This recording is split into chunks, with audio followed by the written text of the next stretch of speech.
project presentation. What's up, you cool cats and kittens? And I'm welcome Thomas, back. I'm Zach. and welcome back to another the final episode of CS 120 project videos. Now, before we get into this project, we have to lay something down. It's a little This disclaimer. program is not like all the other programs. It's a little quirky. It's a little quirky. It's a little adventurous. It's a little unique. It's not looking for one-night players. It's looking for long-term committed users. Yeah, and to be honest, it probably only swiped right on you for your dog. So just be careful with that. And if you can't handle this program at its worst, you don't deserve to play it at its best. But let's hop right into it, having gotten that disclaimer out of the way. We're going to start off with our demonstration. Okay, so before we get into it, our game works like this. 4 different shapes will appear on the screen, and you'll be instructed to click on the correct shape. If you click on the correct shape, you get a point. If you don't, you lose a point. And you have 10 seconds to get as many points as possible. All right. Another thing adding to that, the words on the screen that tell you which shape to actually select, they're going to be in a different color than the actual word that you're trying to read. So it confuses you. And, that's what makes it kind of quirky. It confuses me a lot. It confuses me a lot. I can't even handle it. But let's get right into it. I think first Thomas will just, display clicking on the right buttons and wrong buttons. And then he'll go for high score after that.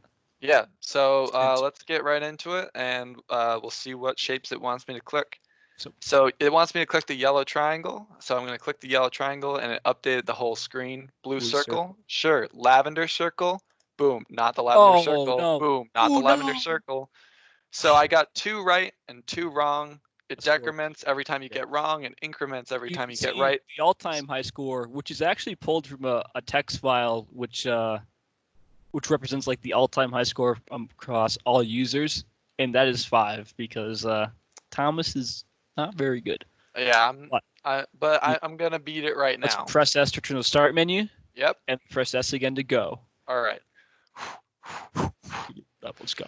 Let's go, baby. All right, lavender circle, yellow circle, mint triangle, salmon rectangle, mint circle, salmon circle, yellow, blue triangle, green, yellow mint, circle, yellow, blue circle, lavender, salmon circle, blue triangle. Oh, I got 11. Okay, and ready now? Yes. You see, if Thomas goes again, and he just lets it run, we'll see the all-time high score is now 11. And if Thomas were to perhaps commit and push that, and I were to pull, my high score to beat would now also be 11. Boom. Okay. All-time high score, 11. So that's your game. We're going to go into a little bit of the code just so we meet all the requirements.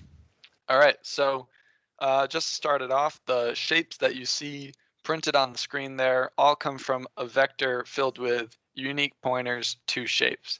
So in this method here, it's called populate possible shapes.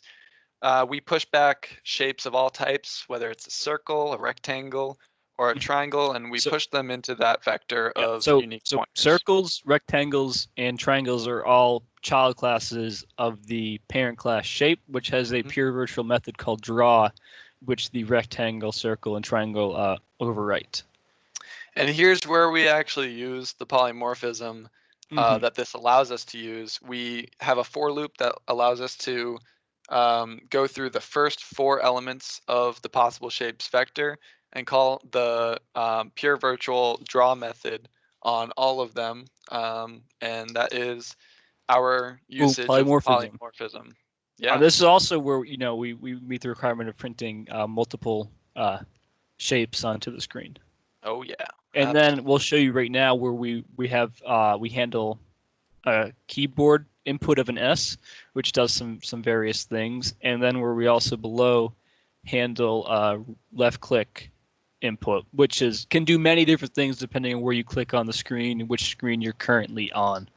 But so that's how we meet all 3 requirements. And of course, as you can see, it is massively creative and impressive, and a lot of fun and adventure, and so much fun. I could play this upwards of 5 minutes and not get bored. I'd easily pay $100 to play this game 3 times.